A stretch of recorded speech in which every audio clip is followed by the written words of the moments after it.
Hello everybody, it's Catherine from Jayne Catherine on Books, and here I am again for another in my duo series, and this is the second one for 2019, and these are the books that I've chosen. So first of all, I've got Secrets of the Sea House, and this is by Elisabeth Gifford, and then Sealskin, Sue Bristow. Okay, so I've chosen these two because I think that they fit nicely together. They're both something that features the myths and legends of Selkies. Now, for those of you that aren't aware what Selkies are, they are like people, mermen and women, and very much this is a myth around the Scottish Islands, and yeah, it's quite a fascinating subject, and I think there are still many elderly people that live on the Highlands and the Lowlands in Scotland, and especially around the Hebrides, that all know many a tale from their ancestors going back, talking about the Selkies and the mer people. And they're supposed to have got seal skins, which once they're on land they can take their seal skin off, and they can walk around then, and they put the seal skin back on when they go in the sea. So I thought, yeah, that's great. Now, I'd already heard about Sealskin by Sue Bristow. It's had I know certainly in my library book club, there's one or two that really liked it there, thought it was a really good book, and it has won the Exeter Novel Prize. I'm trying to think what year this was published. I think it's only a couple of years ago, I'm sure. 2017, came out in 2017 in the UK. And then I've had this on my shelf, so I'm trying to get down some of my older TBR books from my shelves. So I had Secrets of the Sea House for quite a while, and you put them at the back and you forget about them. So I've decided I would read these two together as a duos because of the link with the Selkies, and there's a touch of myth and legend and magical realism. So first of all, my thoughts on Secrets of the Sea House. Very nice writing style, easy to get into. You're really drawn to the atmosphere. We're in present day. You're really drawn to the atmosphere of the Scottish Islands. Because they do say there's quite an atmosphere. As you get higher into Scotland, there is quite a mystical atmosphere up there. You do feel it. And we've got present day, and there's an old house that's gone to decay, and Ruth and her husband move back. For her, she's moving back to where she thinks her ancestors came from, and they decide they're going to take on this old property and they're going to renovate it, and that will be their forever family home. So you're getting to know quite a lot about those two. And while they're doing the renovations, and it's no secret to say because it is in the blurb, but they find the bones of a baby in the foundations of the house when they're doing these renovations. And bless it, it obviously got a deformity. Its legs were fused together, and obviously it couldn't sustain life with a problem like that. And so, we're back to dragging up all the history, the myths and legends of the Selkies, because there is a belief that if a child is born with their legs fused in such a way, then obviously they are Selkie children. So that is really interesting. You feel the atmosphere in the house, you can feel all the emotions of Ruth. And I did become invested in Ruth the character. She's got a lot of issues from her childhood, and she was brought up by a single mother, and I'll not say any more about that because you will find out as you read the story. But she has got many issues that really she's tried to keep buried, but I think that they're all going to come to the fore, and now she's here.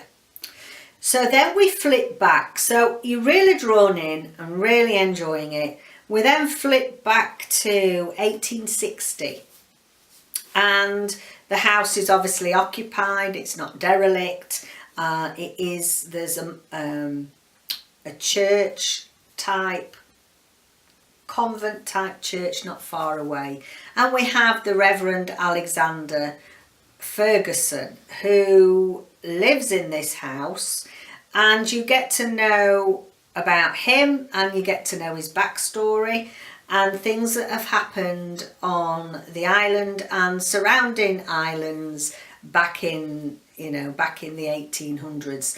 And again, to start with, I found that interesting. It was great to see how the house had been lived in and how people had, enjoyed being there, and some of the historical aspect of what was happening back in those times. And to start with, we do flip a few times from present day to back in time, and that's fine. It's nicely done. You don't feel like you're confused as to what time era you're in, because I do find that sometimes you get that.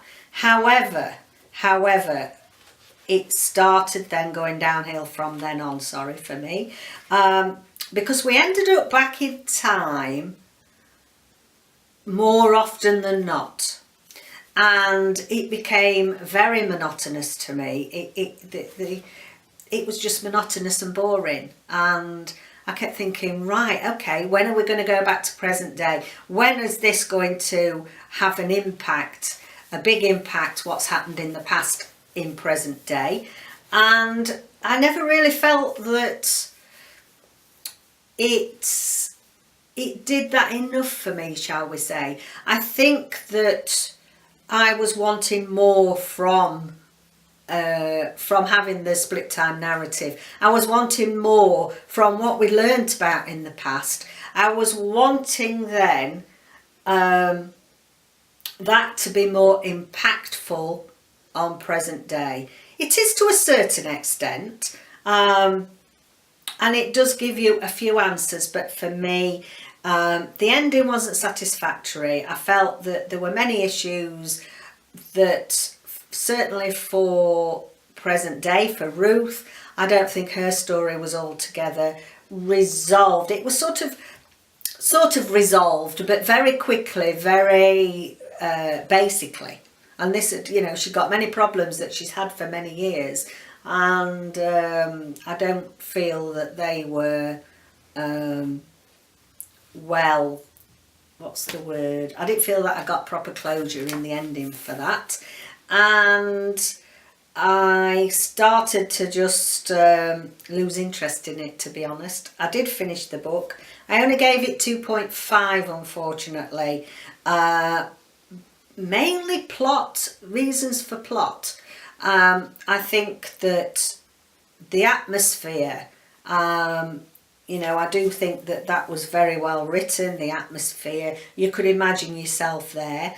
I did understand Ruth as a character, and you could feel for her, you could understand why she'd got issues, and I enjoyed the historical aspect to start with, but that just went on and on and on, and I felt like the two parts of this book never really merged in a satisfactory way for me.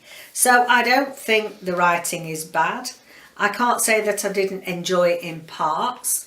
I didn't fully enjoy it. That's why I didn't give it a 3 stars. But it was very nearly there. But I was expecting so much more from it. So that's just my personal views. But I think that, I would read other things by this author, because the writing style, both in the contemporary and the historical, I thought were okay. I just felt that we needed some better cohesion as a whole. So that's The Secrets of Sea House. The next one then is we've got sealskin, and I was most excited for this one, and I'll just read you, excuse me, I've got an itch. I'll just read you the blurb on the back. So, what happens when magic collides with reality? Donald is a young fisherman eking out a lonely living on the west coast of Scotland. One night he witnesses something miraculous. He makes a terrible mistake. His action changes lives, not only his own, but those of his family and the entire tightly knit community by which they live. Can he ever atone for the wrong he has done? And can love grow when its foundation is violence? And it says, based on the legend of the Selkies, seals who can transform into people. All exciting. I thought, oh yes, yeah. I think this is going to deliver everything that I was really wanting out of Secrets of the Sea House. Unfortunately, I do have to say I DNF'd it very quickly. Very disappointed in that. And some might think perhaps that was a little harsh of me to not continue, because I feel that you know, this may well be a very interesting, very good book. However, please, if you don't want any spoilers, just turn the sound off for a couple of minutes, because I feel I can't explain why I DNF'd this without giving spoilers. So turn it off for a few minutes if you don't want to know what I'm going to spoil. We're not very far into the book. I think that we're about chapter 3. And this miraculous thing that they talk about does take place. And while Donald is out fishing, he witnesses a whole community of Selkies swimming to the shore and coming out of their seal skins and walking around and enjoying their freedom on land. And it must have been quite a magical sight. I think he thought it was sort of, as if he'd been drunk or something like that, and it was an image before him. But no, he saw all these. Anyway, they eventually see him, and they quickly put their skins back on and get back into the water, apart from one, and he's hidden this skin. He goes over to touch it and feel it and hides it. So there's one poor vulnerable mermaid that wants to be able to put a seal skin back on and escape with her family, and he rapes her, which I then just can't get over, because I think that's unacceptable. And I appreciate that this book is all about forgiveness and moving on, from what I can read of the blurb. But I just didn't like it. I mean, rape isn't a trigger for me. You know, I can read books where this is discussed and covered. But it just hit me like a bolt out of the blue, because I haven't read many pages, and this poor vulnerable mermaid, this mer girl, can't escape, and, you know, he rapes her, and I just think that's unacceptable, and therefore I couldn't get beyond that to want to read the rest of the book.